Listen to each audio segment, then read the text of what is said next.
الحمد لله نحمده ونستعينه ونستغفره ونعوذ بالله من شرور أنفسنا وسيئات أعمالنا من يهده الله فلا مضل له ومن يضلل فلا هادي له وأشهد أن لا إله إلا الله وحده لا شريك له وأشهد أن محمدا عبده ورسوله يا أيها الذين آمنوا اتقوا الله حق تقاته ولا تموتن إلا وأنتم مسلمون يا أيها الناس اتقوا ربكم الذي خلقكم من نفس واحدة وخلق منها زوجها وبث منهما رجالا كثيرا ونساء واتقوا الله الذي تساءلون به والأرحام إن الله كان عليكم رقيبا يا أيها الذين آمنوا اتقوا الله وقولوا قولا سديدا يصلح لكم أعمالكم ويغفر لكم ذنوبكم ومن يطع الله ورسوله فقد فاز فوزا عظيما أما بعد فإن خير الكلام كلام الله وخير الهدي هدي محمد صلى الله عليه وسلم وشر الأمور محدثاتها وكل محدثة بدعة وكل بدعة ضلالة وكل ضلالة في النار أما بعد. Donc toujours dans l'explication du livre Al-Wajiz fi fiqh sunnati wal kitab al-aziz, dans le livre du mariage, le premier chapitre que l'on avait traité la semaine dernière concernait l'allaitement et quelle est la nature de l'allaitement et le nombre d'allaitements minimum pour que l'enfant soit interdit au mariage à la femme qui l'allaite. On avait cité cela dans les détails. Quelle est la nature de l'allaitement? Déjà, tout d'abord, qu'est-ce que l'allaitement? Non.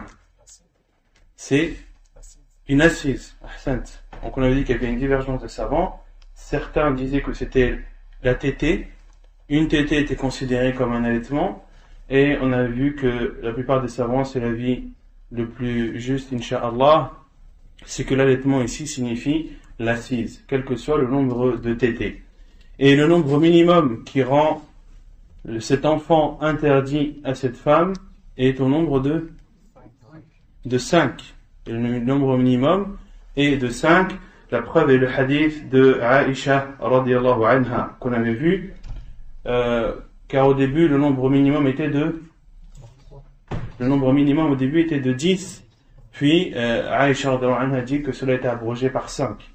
Et certains savants ont considéré que le minimum était de 3. Et ils ont pour preuve le hadith où le prophète sallallahu alayhi wa sallam dit Naam. La tuharrimu al-massatu wal-massatan, c'est-à-dire ne rend pas illicite ou ne rend pas interdit, c'est-à-dire que l'enfant n'est pas interdit pour la femme qui l'allaite lorsqu'il fait une tétée ou 2. Et certains savants ont compris de ce hadith que 3 et plus rendent cet enfant interdit. Mais on a vu que le hadith de Aïcha radhiyallahu anha était un hadith qui était clair et qui spécifiait de façon évidente le nombre de 5. Quant au hadith, le premier hadith de Aïcha également, où le prophète sallallahu alayhi wa sallam a dit que une ou deux tétées ne rendent pas interdit, le nombre 3 a été compris par déduction. Et on avait cité la règle des savants dans le fiqh, c'est qu'une chose qui est citée de façon explicite prévaut sur une chose qui est déduite. Taïb. Ensuite, on avait donné 2 conditions pour que l'allaitement soit considéré comme valide. Quelles sont ces conditions? Naam? Il y a combien de conditions déjà? J'ai dit 2, mais peut-être que c'est faux. Ça arrive à tout le monde de se tromper. Naam. Une condition qui est que l'allaitement ait lieu pendant les 2 premières années du nourrisson. Et certains savants ont considéré n'ont pas considéré ces 2 ans, mais ont considéré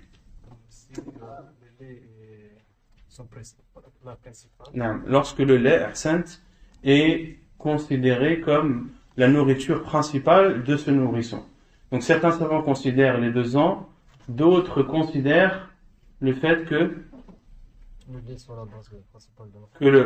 l'allaitement soit fait obligatoirement durant les 2 années, les 2 premières années, car Allah subhanahu wa ta'ala a dit liman arada an yutimma ar-rada'a, pour celui qui veut compléter l'allaitement, une femme qui veut allaiter de façon complète son enfant, elle doit l'allaiter pendant 2 ans. Le maximum est de 2 ans. Et ensuite, on a parlé des femmes qui nous sont interdites de façon temporaire ou ponctuelle ou de façon non illimitée. Qu'est-ce que cela signifie lorsque l'on dit ponctuel? C'est-à-dire qu'ils sont dans une situation qui ne permet pas de les marier, mais quand leur situation aura changé, on pourra se marier avec eux. C'est-à-dire, c'est une femme qui est dans une situation particulière qui fait que tu n'as pas le droit de te marier avec elle. Mais lorsque cette situation change, alors cette femme devient pour toi licite. Contrairement aux femmes qui nous sont interdites au mariage à jamais, quelle que soit la situation, quelles que soient les circonstances, elle sera toujours pour nous interdite. Parmi les femmes qui nous sont interdites de façon ponctuelle, la première des femmes, c'est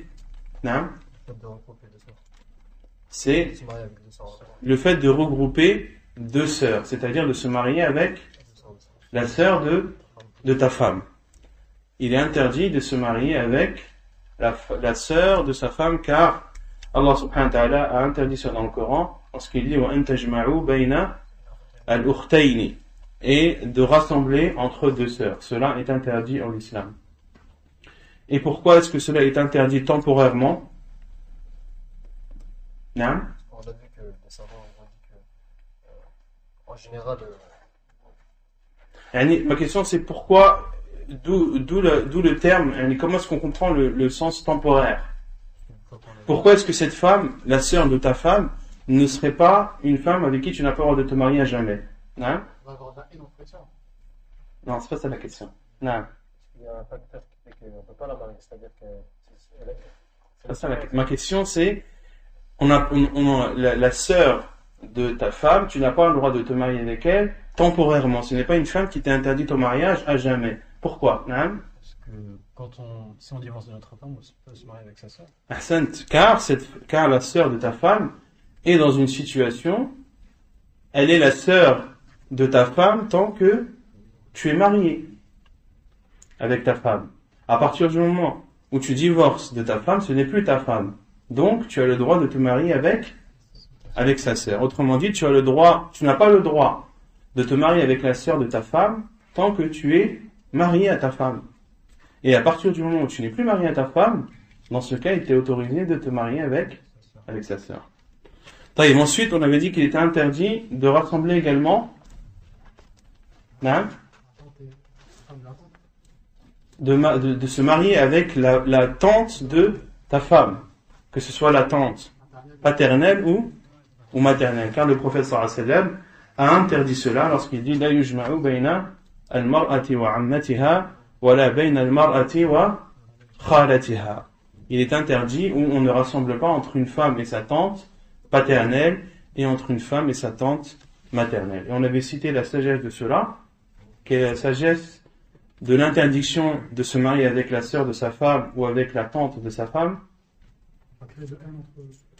Car en général, il y a des tensions entre les 2 épouses, et l'islam est une religion qui accentue l'importance de nouer les liens de parenté, de ne pas les couper, et le fait de se marier avec la sœur de ta femme ou la tante de ta femme pourrait créer de la discorde entre elles, et cela pourrait amener à ce que le lien de parenté soit rompu entre elles. Ensuite, la 3e catégorie de femmes qui nous est interdite de façon temporaire, en période de Idda. La femme en période de Idda, mais avant, La femme mariée. la femme mariée, la femme mariée qui est appelée dans la langue du Coran al-muhsanat, celles qui sont préservées, c'est-à-dire les femmes mariées. Donc il t'est interdit de te marier avec une femme qui est déjà mariée ou une femme qui est dans sa période de Idda. Sauf, on avait cité une exception à cela, sauf les prisonnières de guerre, où il est autorisé de se marier avec elles, même si elles étaient auparavant mariées avec des associateurs. Et on avait cité le hadith à ce sujet. Ensuite, la troisième femme, ou plutôt la quatrième catégorie de femmes qui nous est interdite au mariage de façon temporaire, c'est non, la femme divorcée 3 fois. La femme avec qui tu as divorcé 3 fois de suite, il t'est interdit de te marier avec elle de façon temporaire. Et à quel moment as-tu le droit de te remarier avec elle? Non? Fadal. Après qu'elles soient mariées et divorcées, d'un mariage sincère. Non, après qu'elle se soit mariée d'un mariage sincère et que le mariage ait été consommé. Et que le mariage ait été consommé, et ce n'est que dans ce cas-là que tu auras le droit de te remarier avec ta femme. Ensuite, la cinquième catégorie de femmes avec qui il nous est interdit de nous marier, non, la femme la fornicatrice. La fornicatrice. Car cela est interdit. Allah subhanahu wa ta'ala a dit, وَالزَّانِيَةُ لَا يَنْكِحُهَا إِلَّا زَانٍ أَوْ مُشْرِكٍ. Et la fornicatrice ne se marie ou on ne la marie qu'à un fornicateur ou à un associateur. Et elle est interdite au mariage de façon temporaire jusqu'à ce qu'elle se repente. Et lorsqu'elle proclame se repentir et s'abstient de son péché, car pour que le repentir soit accepté chez Allah subhanahu wa ta'ala, il faut tout d'abord s'abstenir du péché, ensuite le regretter, et ensuite avoir l'intention de ne plus le refaire. Ne plus le refaire, c'est quoi la troisième condition? La première, c'est de s'abstenir. La seconde, c'est de regretter, car le professeur Hassan a dit An-nadamu tawbah. Le regret, c'est un repentir. Et la troisième condition, c'est quoi? Non? De ne pas revenir sur l'ancien péché. Vous êtes d'accord avec cette troisième condition? Ça veut dire que celui qui refait un péché dans lequel il s'est repenti, son premier repentir n'est pas accepté. C'est vrai ou c'est faux? Donc la troisième condition, c'est quoi? C'est avoir la conviction et la volonté de ne plus recommencer. Ce sont les 3 conditions pour qu'un repentir soit accepté. Et beaucoup posent comme troisième condition le fait qu'il ne doit plus recommencer. Ne plus recommencer, ce n'est pas une condition du repentir, car si tu fais de cela une condition du repentir, lorsqu'une personne retombe dans le péché, son premier repentir n'est pas accepté. Or, si tu dis que la troisième condition, c'est d'avoir la volonté de ne plus recommencer, son repentir est accepté, car des personnes se repentent et sont sincères dans leur repentir, s'abstiennent, regrettent et ont la volonté, la conviction de ne plus recommencer. Mais il peut arriver un moment où leur foi baisse, où ils sont dans une situation difficile qui fait qu'ils retombent dans ce péché.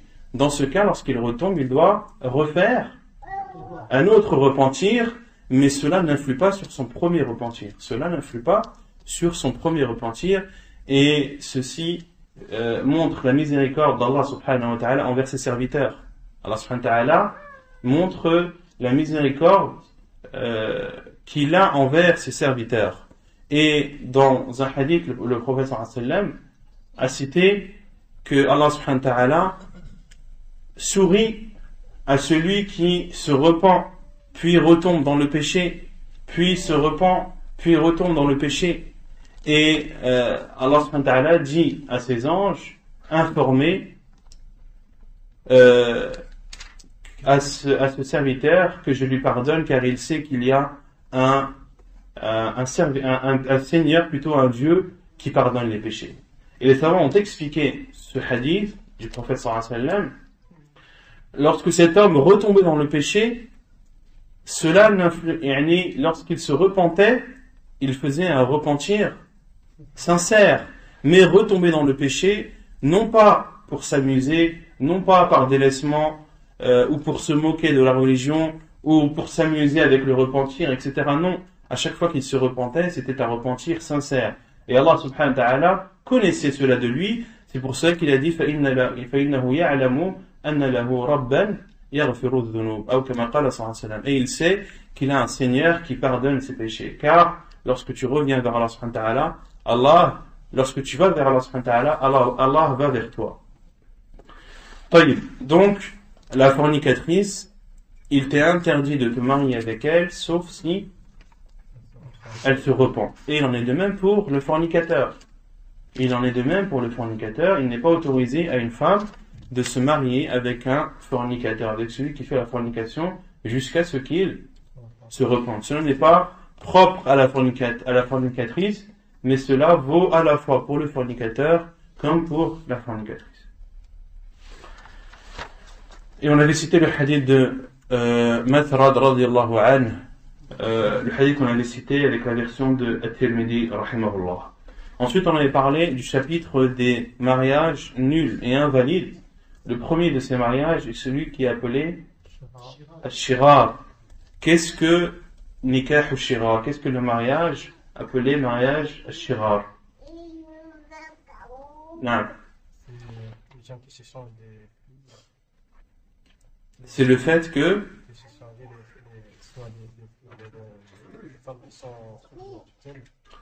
qu'un homme, que deux hommes se disent, je te marie à ma fille si toi tu me maries à la tienne, ou je te marie à ma sœur si tu maries ta fille à mon frère, etc. Cela est interdit en islam. Le prophète a dit la shirara fil islam, il n'y a pas de shirar en islam.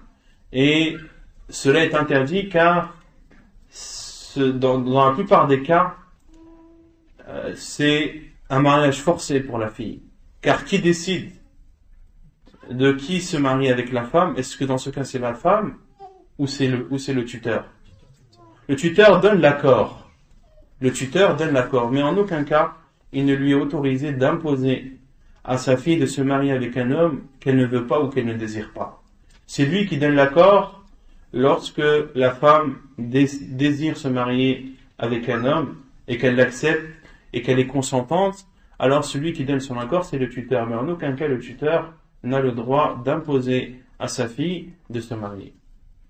Et certains ont dit, et dans le Shirar aussi, certains savants ont dit qu'il est interdit car il n'y a pas de dot.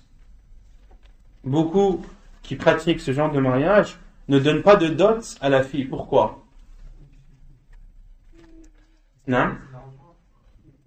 Non, parce qu'ils disent que l'arrangement c'est ça la dot. Non.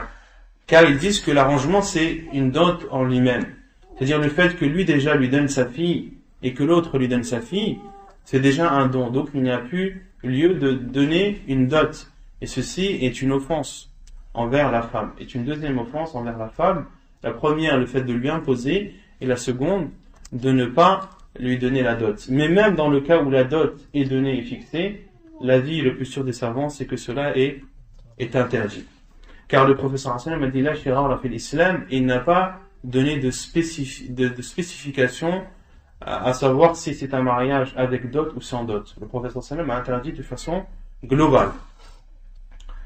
Ensuite, on a parlé du deuxième type de mariage qui est invalide et nul et interdit, c'est nikah al-muhallil ou nikah al-tahlil al-muhallil, le mariage de l'autorisation. Autrement dit, c'est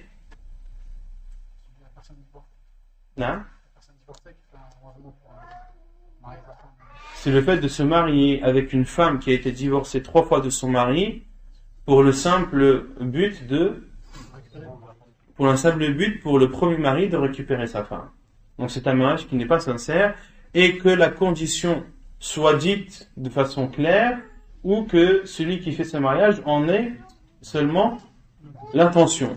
Qu'il ait l'intention ou qu'il le dise de façon claire, dans tous les cas, cela est considéré comme un mariage interdit, comme le mariage de l'autorisation. Et le prophète sallallahu alayhi wa sallam a maudit à la fois celui qui se marie et aussi celui pour qui on s'est marié. Donc autrement dit, le second et le premier mari.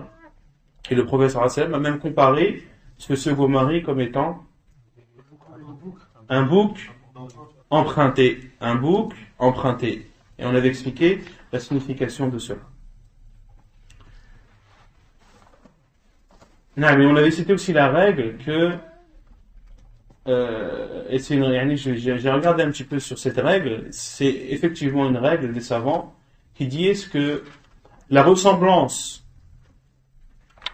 la ressemblance de l'être humain avec l'animal dans le Coran et dans la sunna du prophète sallallahu alayhi wa sallam ont toujours été cités dans un contexte de réprimande. Ont toujours été cités dans un contexte de réprimande. Lorsqu'Allah subhanahu wa ta'ala ou lorsque son prophète sallallahu alayhi wa sallam ont comparé l'être humain à un animal, c'est toujours dans une chose mauvaise, dans une chose répugnante. Et Cheikh al-Islam ibn Taymiyyah rahimahullah a affirmé cette règle et a donné plusieurs preuves dans le Coran et dans la sunna du prophète sallallahu alayhi wa sallam. Parmi les preuves qu'il a données dans le Coran, مثل الذين حملوا التوراة ثم لم يحملوها كمثل الحمار يحمل أسفارا. مثل الذين حملوا التوراة, ceux qui ont porté la Torah, ولم يحملوها, sans pour autant avoir mis en pratique les jugements que contenait cette Torah. Allah subhanahu wa ta'ala a comparé cela à كمثل الحمار يحمل أسفارا, comme un âne qui prend ou qui a sur son dos ou qui porte sur son dos des livres. Un âne, lorsque tu mets sur lui ou lorsque tu lui fais porter des livres de science qui comportent des trésors, est-ce qu'il sait ce qu'il porte? Non, il ne sait pas. Et Allah subhanahu wa ta'ala a comparé ceux à qui la Torah, ou ceux pour qui la Torah avait été descendue, et ne l'ont pas appliqué comme des ânes qui portent des livres sans savoir ce qu'ils portent.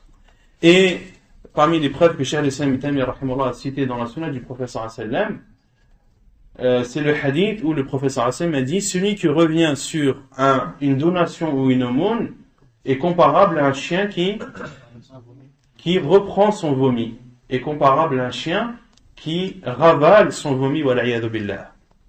Donc, la règle est que lorsque l'être humain est comparé à un animal dans le Coran et dans la sunna du prophète sallallahu alayhi wa sallam, c'est toujours dans un contexte répugnant, dans une chose qui est mauvaise et interdite. Et Allah subhanahu wa ta'ala a honoré l'être humain. وَلَقَدْ كَرَّمْنَا Bani Adam. Allah subhanahu wa ta'ala a dit: وَلَقَدْ كَرَّمْنَا Bani Adam. Nous avons honoré l'être humain. Et comment le fait de se ressembler à un animal, cela porte atteinte à l'honneur de l'être humain. طيب, يقول المؤلف ثالثا نكاح المتعة. Et le troisième type de mariage qui est interdit et invalide, c'est ce que les savants appellent nikah al-mut'a, autrement dit le mariage de jouissance. Et al-mut'a en arabe signifie le fait de profiter de quelque chose et d'en jouir, de jouir et de profiter de quelque chose. يقول المؤلف: ويسمى الزواج المؤقت والزواج المنقطع، وهو أن يعقد الرجل على المرأة يوما أو أسبوعا أو شهرا أو غير ذلك من الآجال المعلومة. Et ce mariage est appelé aussi le mariage temporaire ou le mariage à rupture. Et ce mariage signifie le fait qu'un homme conclut un acte de mariage avec une femme pour une durée de 1 jour, d'une semaine ou d'un mois ou toute autre période bien définie et bien déterminée. وهو زواج متفق على تحريمه وإذا انعقد يقع باطلا. Et c'est un mariage dont les savants sont unanimes sur son interdiction, et lorsqu'il est conclu, il est nul. Donc le mariage de jouissance qui est interdit en islam, c'est le fait qu'un homme se marie avec une femme pour une durée bien déterminée. Et même si la femme est d'accord, même si le tuteur est d'accord, même si la femme accepte de se marier avec cet homme pendant 1 mois, 2 mois, 3 mois, 1 an, etc. Cela est interdit en islam et il est appelé le mariage de jouissance. Et les savants sont unanimes sur son interdiction et lorsqu'il est conclu, ce mariage n'est pas valide, il est nul. عن سبرة قال أمرنا رسول الله صلى الله عليه وسلم بالمتعة عام الفتح حين دخلنا مكة ثم لم نخرج حتى نهانا عنها. Et selon Sabura, il dit, le prophète sallallahu alayhi wa sallam nous a ordonné de faire al-mut'a l'année de l'fath, l'année de la victoire. Lorsque nous sommes rentrés à la Mecque, ثم لم نخرج حتى نهانا عنها. Et nous en sommes sortis, c'est-à-dire de la Mecque, au moment où le prophète sallallahu alayhi wa sallam nous l'a interdit. Ou le prophète sallallahu alayhi wa sallam, nous sommes sortis sans que le prophète sallallahu alayhi wa sallam ne nous l'ait interdit. Autrement dit, c'était une chose qui était autorisée, mais que le prophète sallallahu alayhi wa sallam a interdit par la suite. Autrement dit, l'autorisation a été abrogée. Et les compagnons radhiyallahu anhum ne sont sortis de la Mecque l'année de la victoire que lorsque le prophète sallallahu alayhi wa sallam leur avait interdit al-mut'a. Et dans un autre hadith rapporté dans Muslim, que l'auteur n'a pas cité, qui est plus explicite, le prophète sallallahu alayhi wa sallam a dit: Ya ayyuhan nas, inni qad kuntu adhantu lakum fi al-istimta'i min an-nisa' wa inna Allah qad harrama dhalika ila yawm al-qiyamah. Ô vous les gens, je vous avais autorisé le mariage de jouissance avec les femmes. Maintenant, Allah subhanahu wa ta'ala l'a interdit jusqu'au jour du jugement. Allah subhanahu wa ta'ala l'a interdit jusqu'au jour du jugement. Donc on en déduit, on en comprend de façon claire que c'était une chose, certes, qui était autorisée au début de l'islam, mais qui a été abrogée par Allah subhanahu wa ta'ala, comme l'a dit le prophète sallallahu alayhi wa sallam, et ceci jusqu'à la fin du monde.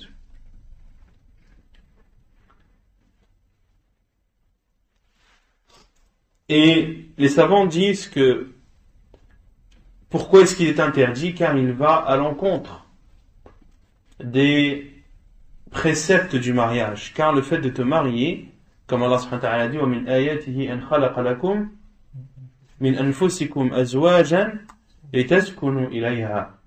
Allah subhanahu wa ta'ala dit, et parmi ces signes, c'est qu'il a créé de vous et pour vous des femmes pour que vous viviez en tranquillité avec elles.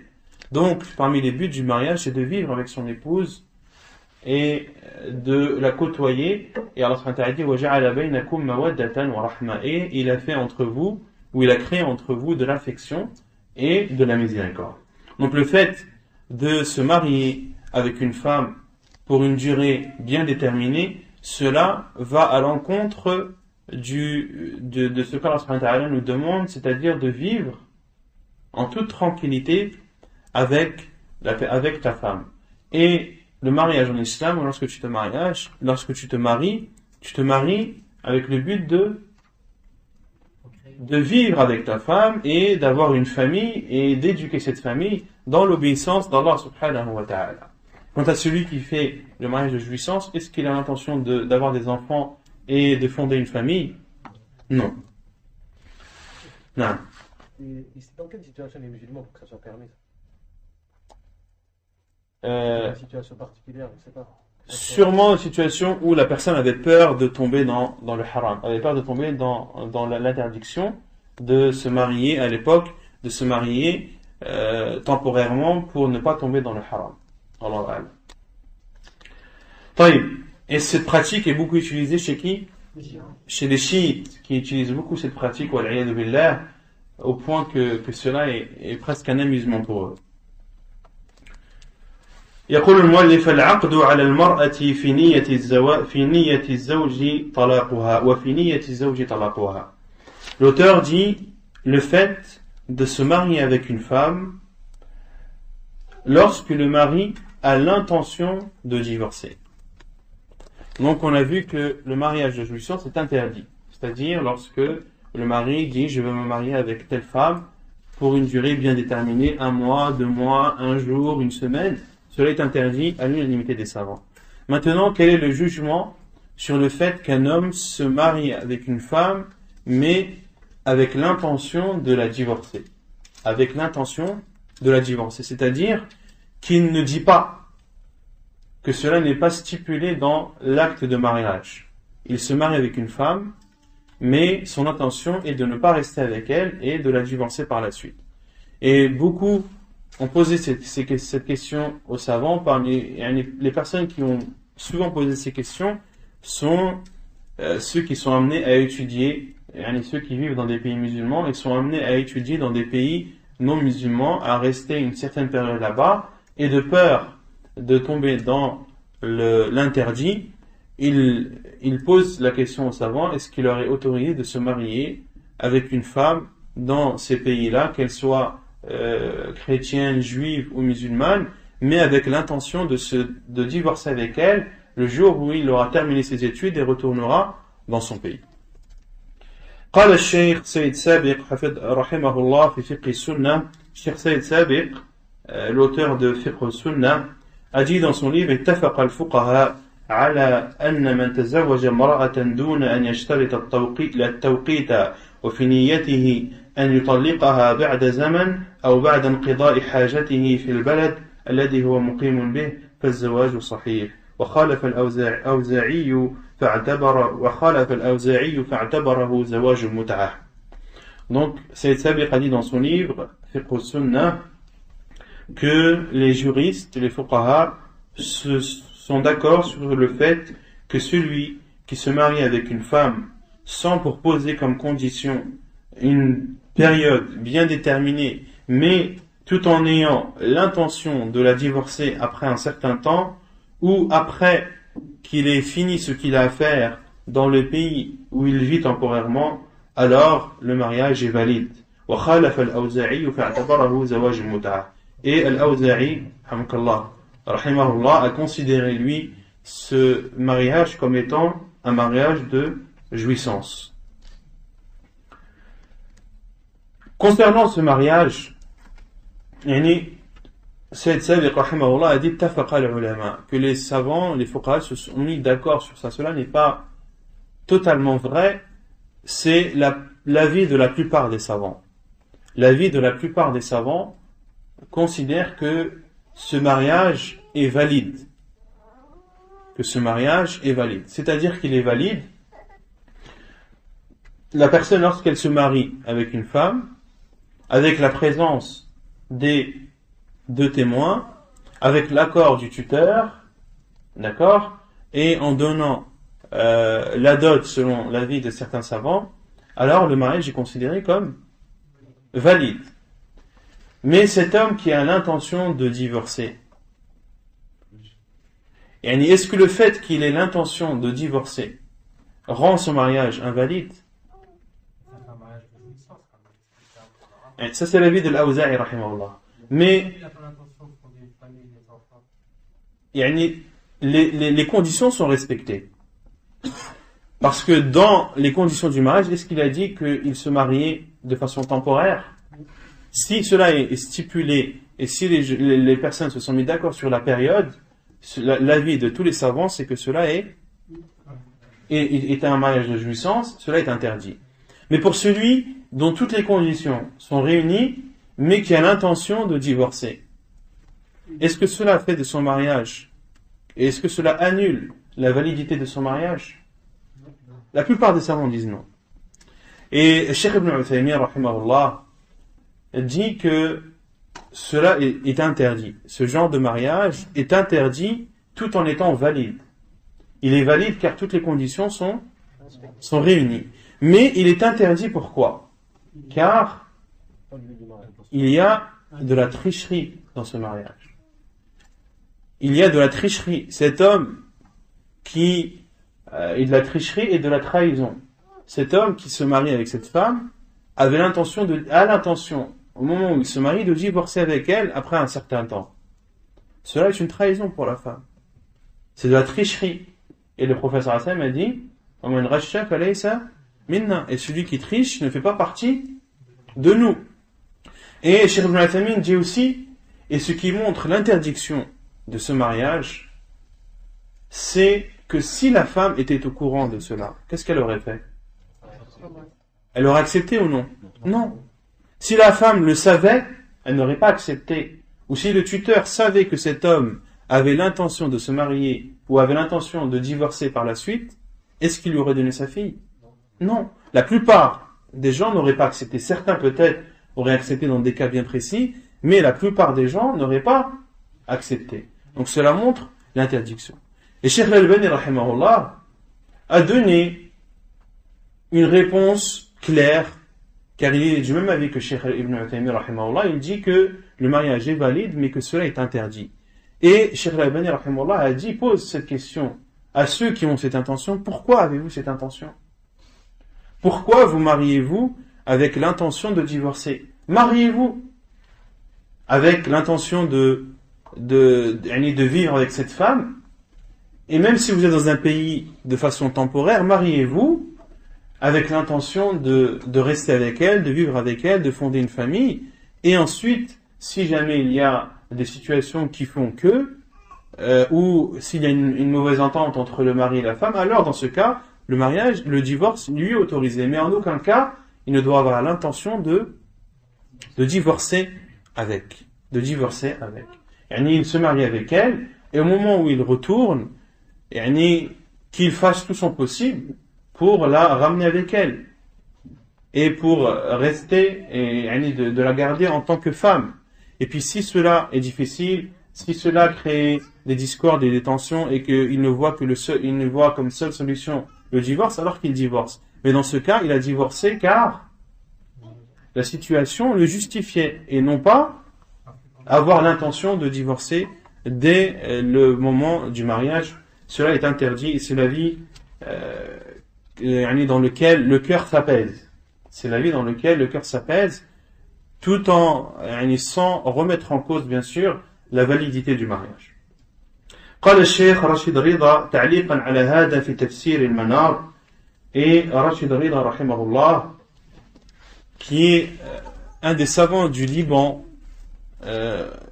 qui a vécu entre la fin des années 1800 et le début des années 900. Il a vécu entre 1865 et 1930 à peu près. Et il faisait partie il est né dans la ville de Tripoli. Il y a combien de villes appelées Tripoli dans le monde? Hein? Il y en a combien? 2, il y en a une où? Dans quel pays? En Libye, et l'autre? Au Liban. Et il y a 2 villes appelées Tripoli, une en Libye et l'autre au Liban. Et lui, en l'occurrence, il est né au Liban. Et il était connu par un magazine qu'il a fait, ou une revue qu'il a fait hebdomadaire, appelée Al-Manar. Et c'est une des revues qui a fait le déclic à qui? À quel cheikh? À Cheikh Al-Albani, rahimahullah. Cheikh Al-Albani, rahimahullah, respectait beaucoup Rashid Rida pour sa science, malgré que Rashid Rida, rahimahullah, avait quelques erreurs dans la aqida, et était influencé par une secte appelée Al-Qadianiyya. Et il a fait certaines erreurs. Il a rejeté quelques hadiths authentiques du prophète sallallahu alayhi wa sallam, comme le hadith de Nuzul Isa alayhi salam, la descente de Isa alayhi salam, et le hadith où le prophète sallallahu alayhi wa sallam a été ensorcelé, un hadith rapporté par Muslim. Et Cheikh Muqbil, en l'occurrence, a fait un livre où il répond justement à Rashid Rida, rahimahullah, sur le fait qu'il renie le hadith du sihr apporté dans Sahih Muslim. Cheikh Muqbil, rahimahullah, a fait un livre sur cela. Il a fait des erreurs, les savants ont montré leurs erreurs, mais il faut, comme Cheikh Al-Albani, rahimahullah, le respectait beaucoup pour sa science, et il considérait qu'il avait beaucoup de bienfaits sur lui, car cette revue Al-Manar était le déclic qui a fait que Cheikh Al-Albani, rahimahullah, prenne goût à la science et devienne par la suite le muhaddith de notre époque.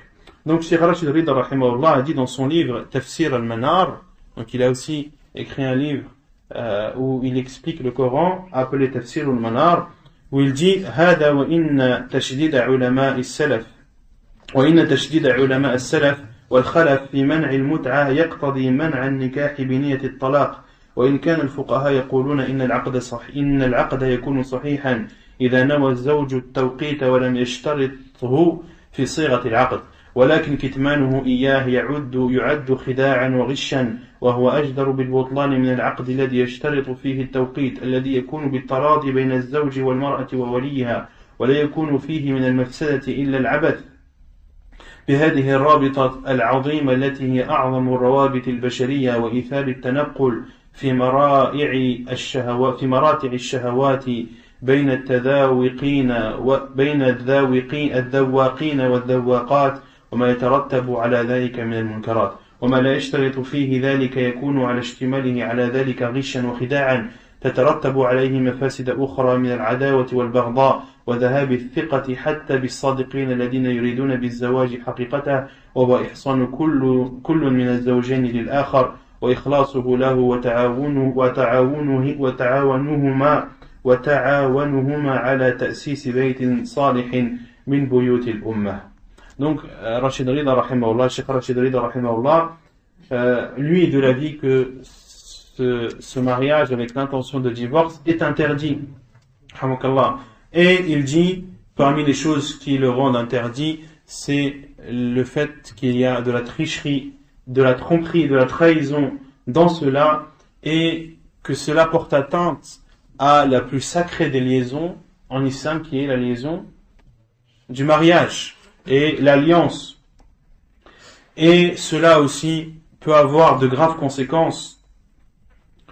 Et parmi les conséquences qu'il peut y avoir, c'est le fait que les gens se détestent entre eux et que les gens n'aient plus confiance entre eux, car celui qui fait ce genre de mariage, qui se marie avec une femme avec cette intention, et lorsque la femme apprendra au moment où elle sera divorcée que son mari s'était marié avec elle avec l'intention de se marier, quelle sera la réaction de cette femme?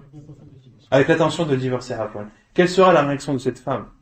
Comment est-ce qu'elle réagira? Est-ce qu'elle aura confiance ensuite aux hommes, même s'ils viennent et qu'ils paraissent pieux, qu'ils paraissent sincères, etc. Elle n'aura plus confiance.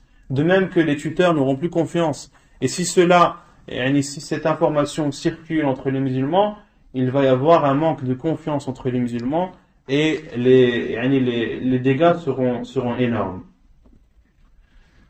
Surtout pour une femme qui avait l'intention de se marier et de fonder une famille et de se préserver des interdits d'Allah subhanahu wa ta'ala. قلت أي المؤلف يؤيد ما ذهب إليه الشيخ راشد رضا رحمه الله أثر عمر بن نافع عن أبيه أنه قال جاء رجل إلى ابن عمر رضي الله عنهما فسأله عن رجل طلق امرأته 3 فتزوجها أخ له من غير مؤامرة منه ليحلها لأخيه هل تحل للأول؟ قال لا إلا نكاح رغبة كنا نعود هذا سفاحا على عهد رسول الله صلى الله عليه وسلم. Et l'auteur dit et vient appuyer l'avis de Cheikh Rashid Rida rahimahullah, le athar de Umar ibn Nafi' selon son père, qui dit qu'un homme est venu, on a déjà vu ce hadith, est venu vers Ibn Umar radiallahu anhuma et lui a posé la question sur un homme qui a divorcé de sa femme 3 fois. Puis un de ses frères, c'est-à-dire un des frères du premier mari, s'est marié avec elle sans pourtant le vouloir, pour qu'elle soit licite pour son frère. Est-ce que cette femme redevient licite au premier mari? Il a répondu non, sauf si c'est un mariage voulu et sincère. Nous considérions cela comme de la fornication au temps du prophète sallallahu alayhi wa sallam. Al-Huquq al-Zawjiyya. Puis l'auteur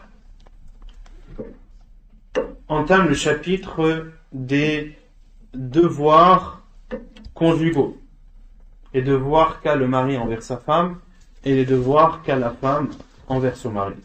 Al-Usratu hiya al-labinatu al-ula fi al-mujtama'.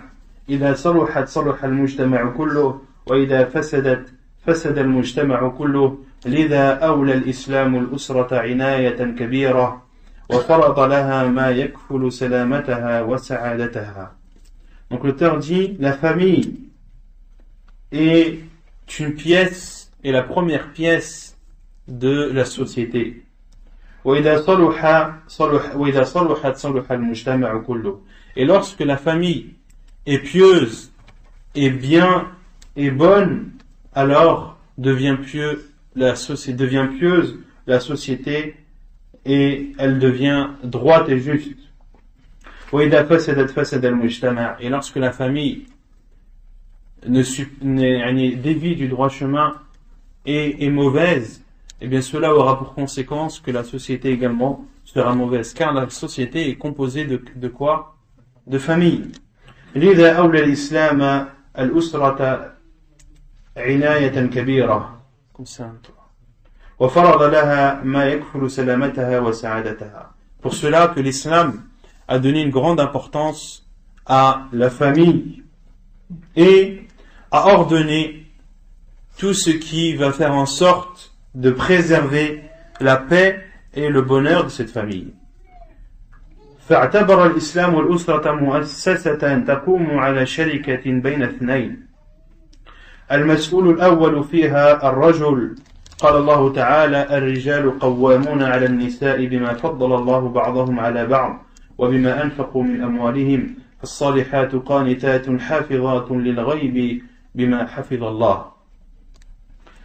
Et l'islam considère la famille comme étant une société qui est bâtie par deux associés. Al-Mas'oul al-Awwal fiha ar-Rajul. Et le premier responsable ou le dirigeant, le directeur de cette société, c'est l'homme. Allah subhanahu wa ta'ala a dit: et les hommes ont autorité sur les femmes en raison des faveurs qu'Allah subhanahu wa ta'ala accorde à ceux-là sur celles-ci, et aussi à cause des dépenses qu'ils font de leurs biens. Les femmes vertueuses, فَالصَّالِحَاتُ, sont obéissantes à leur mari et protègent ce qui doit être protégé pendant l'absence de leur époux avec la protection d'Allah subhanahu wa ta'ala. Donc Allah azza wa jalla dans ce verset dit que l'homme a autorité sur la femme et aussi ce qui fait que l'homme est considéré comme la première personne, le premier responsable, le directeur de cette société, c'est le fait qu'Allah subhanahu wa ta'ala lui ait donné autorité, mais aussi parce que c'est cet homme qui doit subvenir aux besoins de sa famille et qui doit dépenser de son argent et de ses biens pour le bien fondé et pour que sa famille ne soit pas dans le besoin. وجعل الإسلام لكل من الشريكين على صاحبه حقوقا تكفل بأدائها استقرار هذه المؤسسة واستثمارية هذه الشركة وحث كل من الشريكين أن يقدم عليه وأن يغض الطرف عما يحدث من تقصير في حقوقه أحيانا. Et l'islam a donné à chacun de ses associés des devoirs qu'il a envers l'autre pour que cette société, ou plutôt pour que cette entreprise perdure et pour qu'elle produise. Et l'islam a encouragé et a ordonné à chacun de ces deux associés de s'acquitter de ses devoirs et également de savoir fermer les yeux lorsque l'un des deux associés manque à ses devoirs de temps en temps. Manque à ses devoirs de temps en temps. Il faut savoir fermer les yeux. L'homme, le mari doit savoir fermer les yeux dans certaines situations où sa femme a manqué à ses devoirs. De même que la femme doit fermer ses yeux dans certaines situations lorsque son mari manque à ses devoirs. Elle doit fermer les yeux lorsque cela est fait occasionnellement et non pas de façon perpétuelle. Ensuite, donc l'auteur, après avoir donné cette métaphore d'avoir comparé la famille à une société composée de deux associés, et que chacun de ces deux associés a des devoirs envers l'autre, il définit, ou plutôt il sépare cela en deux chapitres. Le premier, les devoirs qu'a le mari envers sa femme, et le second chapitre, les devoirs que la femme a envers son mari. Haqqul mar'ati 'ala ar-rajul, les droits de la femme envers son mari, ou on peut dire aussi les devoirs du mari envers sa femme. Les droits que la femme a envers son mari ne sont autres que les devoirs que son mari a envers sa femme. يقول الله تعالى ومن آياته أن خلق لكم من أنفسكم أزواجا لتسكنوا إليها وجعل بينكم مودة ورحمة. Allah subhanahu wa ta'ala dit, et parmi ces signes, il a créé de vous et pour vous des épouses pour que vous viviez en tranquillité avec elles et a mis entre vous de l'affection et de la miséricorde. فما يوجد من المودة والرحمة بين الزوجين لا يكاد يوجد بين اثنين. Et ce qui est présent comme affection et miséricorde entre deux époux n'est pas présent entre deux autres personnes. والله سبحانه وتعالى يحب للأزواج دوام المودة والرحمة ولذا شرع له من الحقوق ما يحفظ آداؤه المودة والرحمة من النفاد أو الضياع. Et Allah subhanahu wa ta'ala aime pour les époux le fait que cette affection et cette miséricorde restent entre eux. C'est pour cela qu'Allah Azza wa Jal a légiféré des devoirs que chacun a envers l'autre pour protéger justement cette affection et cette miséricorde de la disparition et de la discorde. فقال تعالى ولهن مثل الذي عليهن بالمعروف. Et Allah Azza wa Jal a dit dans le Coran selon le sens, quant à elles ont des droits équivalents à leurs obligations conformément au bien. Allah subhanahu wa ta'ala a dit وَلَهُنَّ مِثْلُ الَّذِي عَلَيْهِنَّ بِالْمَعْرُوفِ. Quant à elles, c'est-à-dire les femmes, elles ont des droits équivalents à leurs devoirs dans le bien. Autrement dit, la femme a des devoirs envers son mari, mais elle a l'équivalent de ses devoirs comme droits. Les devoirs qu'elle a, ce sont aussi des droits qu'elle a.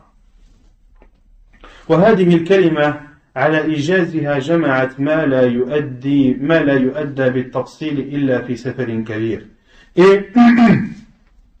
Et cette phrase, malgré le fait qu'elle soit courte, elle rassemble ce qui pourrait être expliqué très très longuement. فهي قاعدة كلية ناطقة بأن المرأة مساوية للرجال في جميع الحقوق.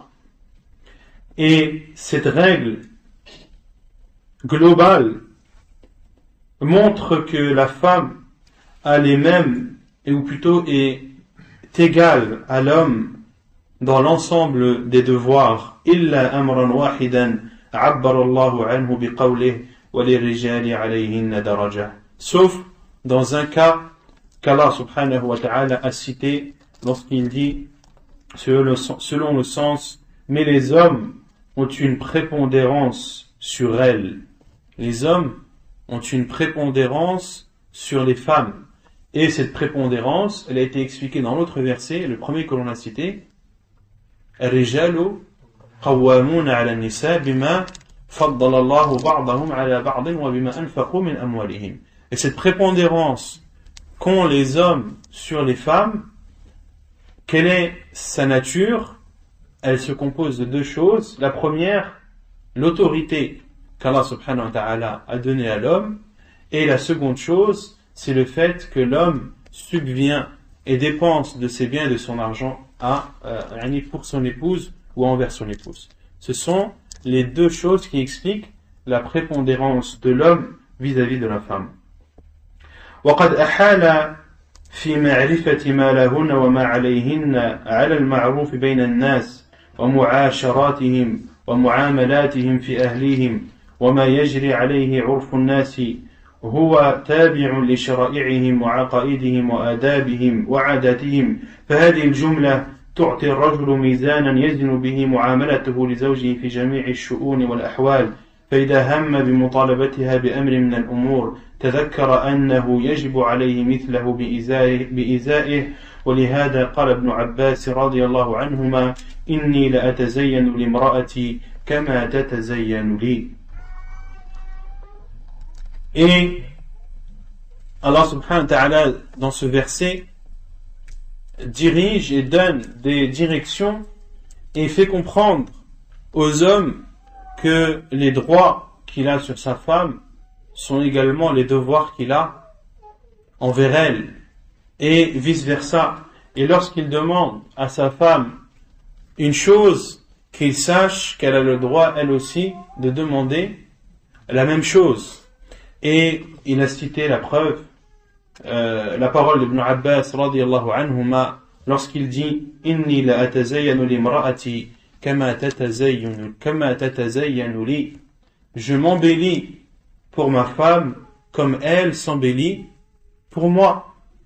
Si tu demandes à ta femme de se faire belle pour toi, fais en sorte de te faire beau pour elle. Et lorsque tu demandes des choses à ta femme, fais en sorte de lui offrir et de lui accorder ce que toi tu demandes. Ainsi doit être l'homme avec son épouse, ce doit être une relation à double sens et non pas à sens unique. Car ce qui explique beaucoup de problèmes conjugaux, c'est le fait que l'homme manque au devoir qu'il a envers sa femme ou que sa femme manque au devoir qu'elle a envers son mari. فالمسلم الحق يعترف بما لزوجته عليه من الحقوق كما قال الله تعالى ولهن مثل الذي عليهن بالمعروف. Donc le musulman véritable, le vrai musulman, c'est celui qui reconnaît les devoirs qu'il a, ou plutôt celui qui reconnaît les droits que sa femme a sur lui. Comme Allah subhanahu wa ta'ala dit وَلَهُنَّ مِثْلُ الَّذِي عَلَيْهِنَّ بِالْمَعْرُوفِ. Quant à elles ont des devoirs équivalents à leur obligation dans le bien. وكما قال النبي صلى الله عليه وسلم ألا إن لكم في نسائكم حقا ولنسائكم عليكم حقا. Et comme l'a dit le prophète sallallahu alayhi wa sallam dans un hadith jugé bon rapporté par At-Tirmidhi ibn Majah où il dit sachez que vous avez des droits envers vos femmes et que vos femmes ont des droits envers vous. والمسلم الواعي يحاول دائما أن يؤدي لزوجه حقها غير ناظر في حقه استوفاه أم لا. Et le musulman fervent, celui qui est motivé à offrir à son épouse une vie conjugale paisible, fait toujours en sorte de s'acquitter des devoirs qu'il a envers son épouse sans regarder si son épouse, elle, s'acquitte de ses droits ou non. لأنه حريص على دوام المودة والرحمة بينهما, car il a la volonté et la motivation de préserver cette affection et cette miséricorde entre eux. كما أنه حريص على تفويت الفرصة على الشيطان الذي يحرش بينهما ليفترقا. De même qu'il est motivé également à éloigner ou à ne donner aucune opportunité au diable pour qu'il tente de le séparer de son épouse. Il y a un hadith à ce sujet, un hadith authentique, où le prophète sallallahu alayhi wa sallam nous parle du diable. Il nous dit qu'il est installé sur son trône au-dessus de l'eau. Et le diable qui a une armée, le diable qui a une armée et qui envoie ses soldats. Et assis sur son trône, ces soldats reviennent après leur mission et chacun fait acte de ce qu'il a fait ou de ce qu'il a tenté de faire. Et le diable est assis et ceux qui sont proches de lui sont ceux qui auront fait la plus grave des choses, ou ceux qui auront fait le plus grand mal. Et certains soldats viennent, ils font leur rapport, et le diable leur dit, tu n'as rien fait. Tu n'as rien fait. Ma fa'alta shay'an. Jusqu'à ce qu'un soldat vienne au diable et lui dit, j'étais sous ses trousses, je ne l'ai pas lâché, en parlant d'un homme, jusqu'à ce qu'il a divorcé de sa femme. Et là, le diable lui dit, anta, oui, toi. Autrement dit, oui, toi, tu as fait le grand mal qui va faire en sorte que tu seras un de mes proches. Approche-toi. Et dans un hadith authentique, le prophète sallallahu alayhi wa sallam nous explique de façon claire que le diable, le mal qui lui fait le plus plaisir, ou celui qui pour lui fait le plus de dégâts, c'est le fait qu'un homme divorce de sa femme, car les conséquences qui en suivent sont très souvent néfastes. Wal'iyadu billah. ومن باب الدين النصيحة نذكر الآن حق المرأة على الرجل ثم نذكر بعد ذلك حق الرجل على المرأة لعل الأزواج يتعظون فيتواصون بالحق ويتواصون بالصبر. Et l'auteur dit, et par principe de conseil, dans le principe qui est que la religion c'est le conseil, nous allons faire un rappel sur les droits que la femme a envers l'homme, puis par la suite nous citerons les devoirs que l'homme a envers la femme, afin que, en espérant plutôt que les époux prennent cela comme une exhortation et se conseilleront par la suite mutuellement dans le bien et se conseilleront également la patience. Inna li nisaikum alaykum haqqa. Il y a dans vos femmes, ou plutôt vos femmes ont des droits sur vous. وأول ذلك أن يعاشر الرجل المرأة بالمعروف لقوله تعالى وعاشروهن بالمعروف. Et le premier de ces droits, c'est le fait que l'homme offre à sa femme une vie conjugale paisible dans le bien, car Allah subhanahu wa ta'ala dit وعاشروهن بالمعروف. Et comportez-vous avec elles, vivez avec elles de façon correcte et dans le bien. وذلك بأن يطعمها إذا طعم ويكسوها إذا اكتسى ويؤدبها إذا خاف نشوزها بما أمر الله أن يؤدب به النساء. Et qu'est-ce que le fait de bien se comporter avec elle? C'est de la nourrir lorsque tu te nourris, de la vêtir lorsque tu te vêtis, et de l'éduquer lorsque tu as peur qu'elle dépasse ou qu'elle s'élève au-dessus, ou plutôt que lorsque tu as peur qu'elle s'élève et qu'elle transgresse les limites, de l'éduquer selon les préceptes que Allah subhanahu wa ta'ala a ordonné dans le Coran quant à l'éducation des femmes. بأن يعظها موعظة حسنة من غير سب ولا شتم ولا تقبيح. Et cette éducation, parmi cette éducation, il y a le fait de l'exhorter, de lui parler d'une façon correcte, sans l'insulter, sans la charrier, ni sans manquer à son honneur. فإن أطاعت وإلا هجرها في الفراش. Et si elle obéit ou si elle revient à la vérité après cette exhortation, alors tant mieux, sinon alors qu'il se sépare d'elle du lit. فإن أطاعت وإلا ضربها في غير الوجه ضربا غير مبرح لقوله تعالى واللاتي تخافون نشوزهن فعظوهن واهجروهن في المضاجع واضربوهن فإن أطعنكم فلا تبغوا عليهن سبيلا إن الله كان عليا كبيرا. ولقوله صلى الله عليه وسلم وقد سئل ما حق زوجة أحدنا عليه فقال أن تطعمها إذا طعمت وأن تكسوها إذا اكتسيت. Vous avez d'aktasait avec le lien? Dans la première édition, il n'y a pas le lien. وتكسوها إذا اكتسيت وتضرب الوجه ولا تضرب الوجه ولا تقبح ولا تهجر إلا في البيت.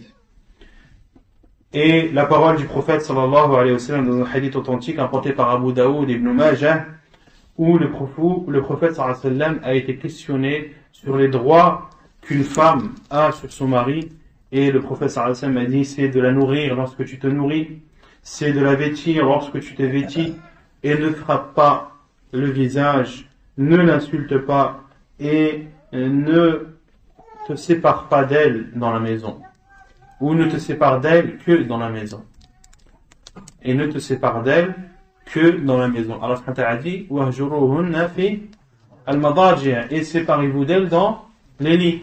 Ce n'est pas parce que tu as un différend avec ton épouse que tu prends ta valise et que tu loues une chambre d'hôtel ou que tu retournes chez tes parents. Non.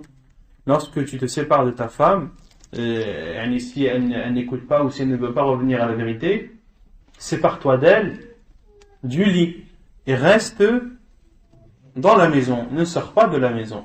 Car le prophète sallallahu alayhi wa sallam a dit wala tahjur illa fil bayt, et ne te sépare de ta femme que dans ta maison.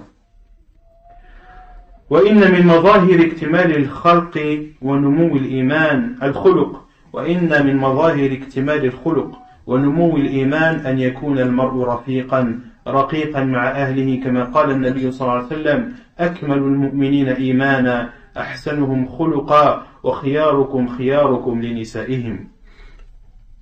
Et ce qui montre le summum du beau comportement et l'augmentation de la foi, c'est le fait qu'un homme soit doux et gentil avec son épouse, comme l'a dit le prophète sallallahu alayhi wa sallam, le plus complet des croyants, ou les croyants qui ont la foi la plus complète, ce sont ceux qui ont le meilleur comportement, et les meilleurs d'entre vous sont ceux qui sont des meilleurs avec leurs épouses. Hadith jugé bon rapporté par At-Tirmidhi. فإكرام المرأة دليل الشخصية المتكاملة وإهانتها علامة على الخسة واللؤم. Donc, de bien se comporter avec son épouse est une preuve pour la personne qu'il a un comportement complet et que sa foi est complète. Et celui qui porte atteinte à sa femme, celui qui la dénigre, ceci est alors un signe pour cette personne de sa bassesse, et le fait que cette personne est basse et a un grand manque dans son comportement. ومن إكرامها التلطف معها ومداعبتها اقتداء بالرسول الله صلى الله عليه وسلم فقد كان يتلطف مع عائشة ويسابقها حتى قالت سابقني رسول الله صلى الله عليه وسلم فسبقته فلبثنا حتى إذا أرهقني اللحم سابقني فسبقني فقال هذه بتلك. حديث صحيح رواه أبو داود. Et parmi les moyens qui font que tu te comportes de la meilleure des façons avec ton épouse, c'est le fait d'être gentil avec elle et de t'amuser avec elle. Et ceci en prenant pour exemple le prophète sallallahu alayhi wa sallam, car il était doux avec Aïcha radiallahu anha et courait avec elle au point qu'elle ait dit Sabaqani Rasulullah sallallahu alayhi wa sallam fa sabaqtuh. Le prophète sallallahu alayhi wa sallam a demandé à Aïcha radiallahu anha de faire une course avec lui. Falabithna fa sabaqtuh. Et Aïcha radiallahu anha a dit et je l'ai dépassé. Yani j'ai couru plus vite que lui. Falabithna hatta idha arhaqani al-lahm. Puis une période s'est écoulée et lorsque j'ai pris du poids, le prophète sallallahu alayhi wa sallam m'a alors redemandé de faire une course avec lui et il m'a précédé. Fasabaqani faqala hadihi bitilk. Et il m'a dit celle-ci est une réponse à l'autre. Autrement dit, cette victoire que je viens de faire est une réponse à la première victoire. Ainsi que le prophète sallallahu alayhi wa sallam, il était doux, gentil avec ses épouses et ne manquait pas des occasions pour s'amuser avec elles et pour faire des courses à pied avec elles. Et les savants ont suivi le prophète sallallahu alayhi wa sallam dans cela, parmi eux Cheikh Muqbil rahimahullah, comme on avait cité dans sa biographie, qu'il faisait des courses à pied avec ses épouses dans la mosquée, dans la salle des femmes réservée à la mosquée qui était grande, et Cheikh Muqbil rahimahullah consacrait après une plage d'horaire après le Fajr pour courir avec ses femmes. Rahimahullah ta'ala. ولقد عد النبي صلى الله عليه وسلم اللهو باطلا إلا ما كان مع الأهل فقال صلى الله عليه وسلم كل شيء يلهو به ابن آدم فهو باطل إلا ثلاثة ورميه عن قوسه وتأديبه فرسه وملاعبته أهله فإنهن من الحق حديث صحيح رواه النسائي والطبراني.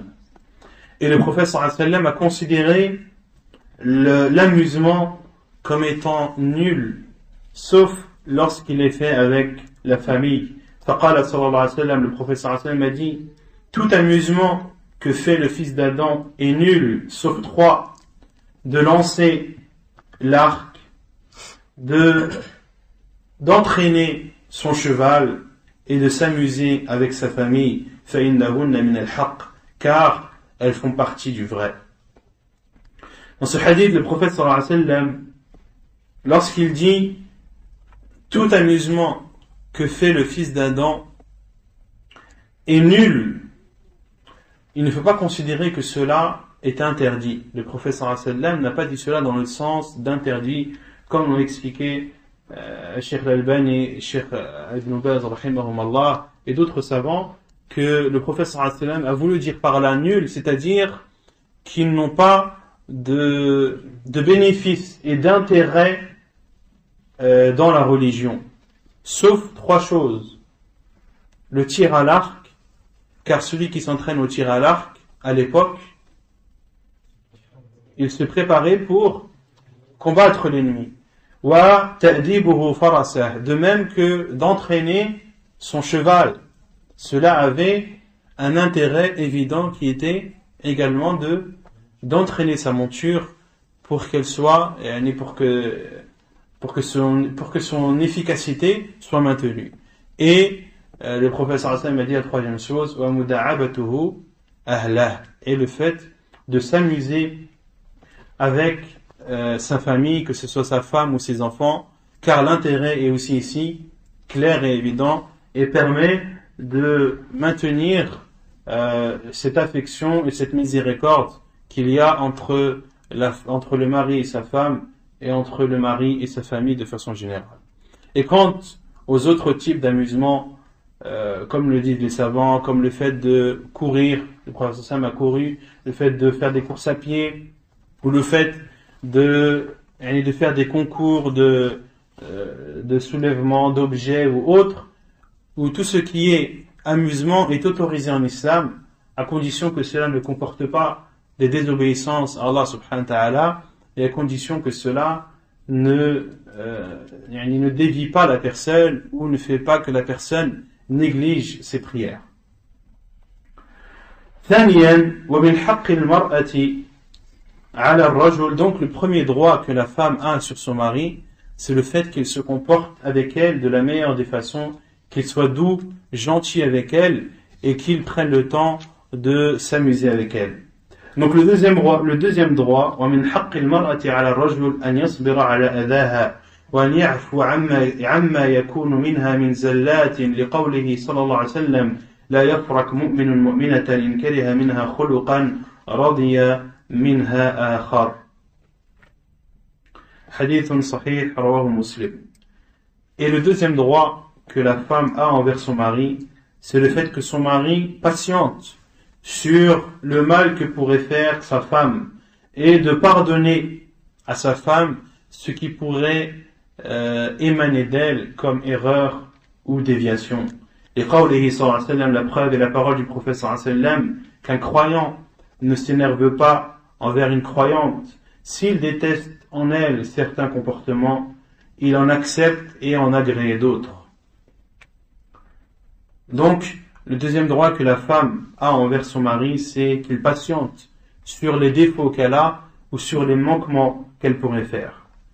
وقال صلى الله عليه وسلم استوصوا بالنساء خيرا فإنهن خلقن من ضلع أو من ضلع وإن أعوج ما في الضلع أو في الضلع أعلاه رحمك الله فإن ذهبت تقيمه كسرته وإن تركته لم يزل أعوج فاستوصوا بالنساء خيرا وقال بعض السلف اعلم أنه ليس حسن الخلق مع المرأة كف الأذى عنها بل تحمل الأذى منها والحلم على طيشها وغضبها اقتداء برسول الله صلى الله عليه وسلم فقد كانت نساؤه يراجعنه وتهجره إحداهن اليوم إلى الليل. مختصر منهاج القاصدين. Minhaj al-Qasidin, qui est l'auteur du livre Minhaj al-Qasidin? Personne connaît? L'imam Ibn Qudama al-Maqdisi. L'imam Ibn Qudama al-Maqdisi, qui est l'auteur de beaucoup de livres, et entre autres un livre qu'on va bientôt commencer, Inch'Allah, appelé Lum'atu al-I'tiqad, un livre dans la croyance musulmane, un livre qui a été expliqué par beaucoup de savants, parmi eux Cheikh Ibn Uthaymin rahimahullah, et on va bientôt commencer ce livre, Inch'Allah. Donc, le prophète sallallahu alayhi wa sallam a dit, prenez soin et ou acceptez mon conseil envers les femmes qui est de bien se comporter avec elles, car elles ont été créées d'une côte, et ce qu'il y a de plus tordu dans une côte, c'est sa partie supérieure. Si tu t'empresses de la redresser, c'est-à-dire cette côte, kasarta, alors tu la casseras. Et si tu laisses cette côte comme elle ne cessera de se tordre. Comportez-vous donc avec vos femmes de la meilleure des façons. Dans ce hadith, le prophète sallallahu alayhi wa sallam fait une métaphore et compare la femme à une côte. Et le prophète sallallahu alayhi wa sallam dit que ce qu'il y a de plus courbé dans la côte, c'est sa partie supérieure. Et si tu t'empresses de redresser cette côte, le prophète sallallahu alayhi wa sallam a dit kasarta, alors tu la casseras. Autrement dit, lorsque ta femme ou lorsque tu vois des comportements mauvais envers ta femme, ne t'empresse pas d'être dur, car cela va faire en sorte que tu arrives en fin de compte à casser cette côte. Et le prophète sallallahu alayhi wa sallam, dans d'autres hadiths, d'autres versions de ce hadith, a dit wa inna kasraha talaquha, et le fait de la casser et sa cassure, c'est le divorce. Et sa cassure, c'est le divorce. Et le prophète sallallahu alayhi wa sallam a dit wa in taraktahu lam yazal a'waj, mais si tu laisses cette côte, elle ne cessera de se courber.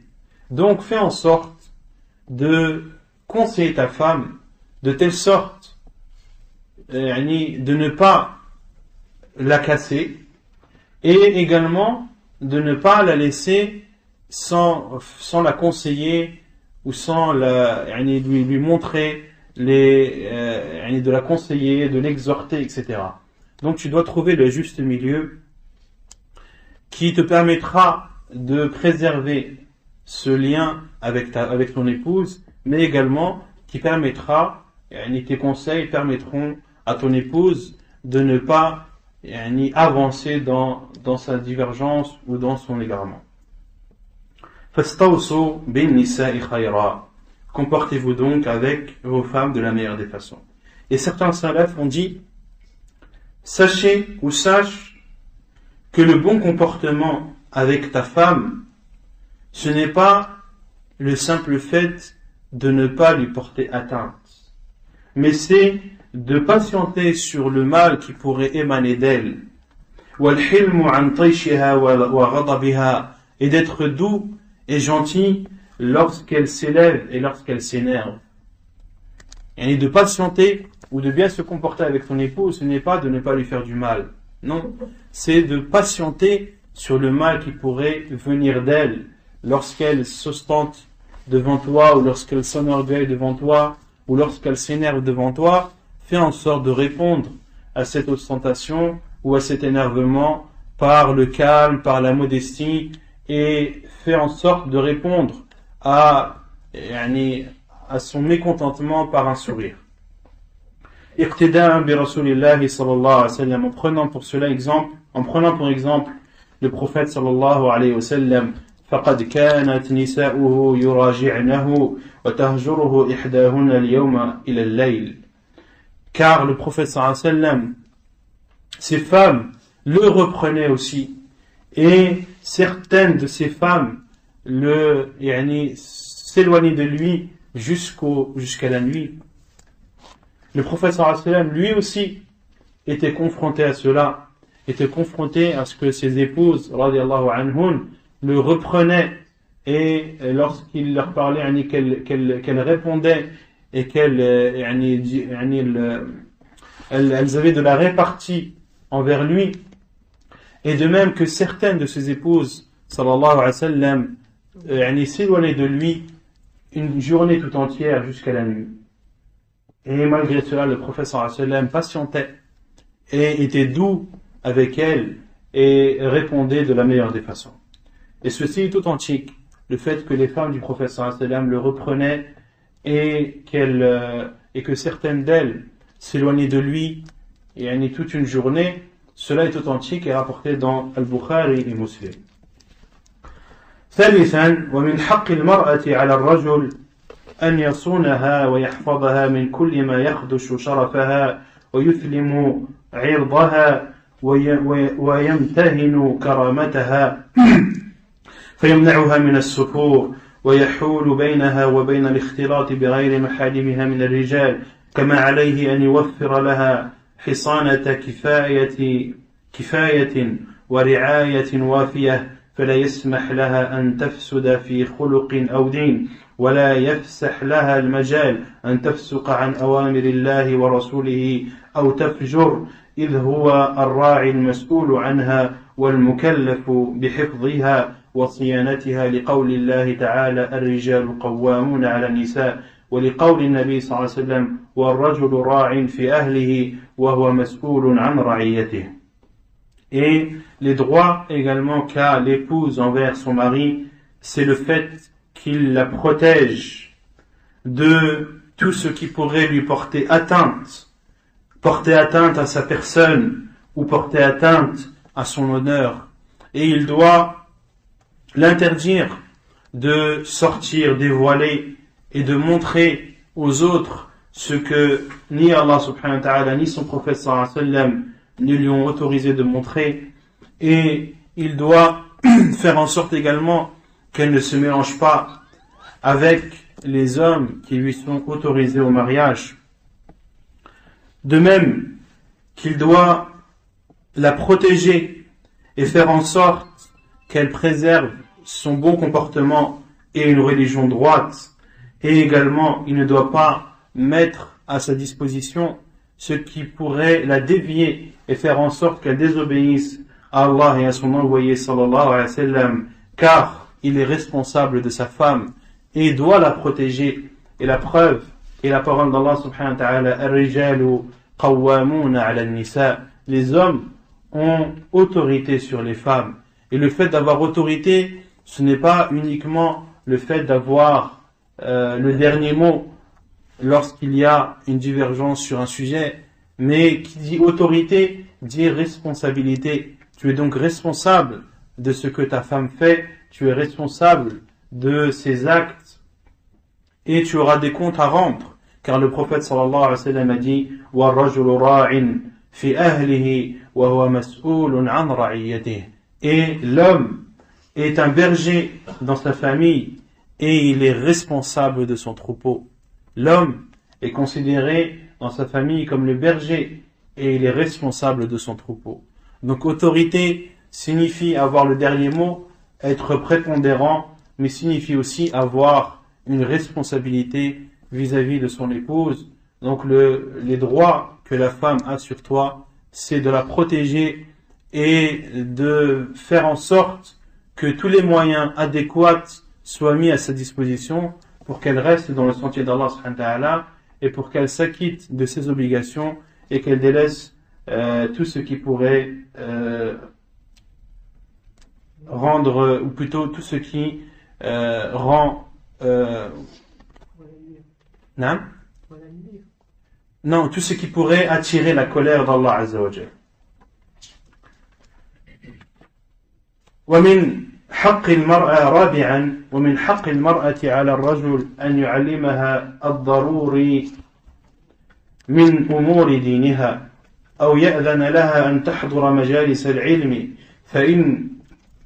فإن حاجتها لإصلاح دينها وتزكية روحها ليست أقل من حاجتها إلى الطعام والشراب الواجب بذلهما لها وذلك لقول الله تعالى يا أيها الذين آمنوا قوا أنفسكم وأهليكم نارا وقودها الناس والحجارة والمرأة من الأهل ووقايتها من النار بالإيمان والعمل الصالح والعمل الصالح لا بد له من العلم والمعرفة حتى يمكن أو حتى يمكن أداؤه والقيام به على الوجه المطلوب شرعا.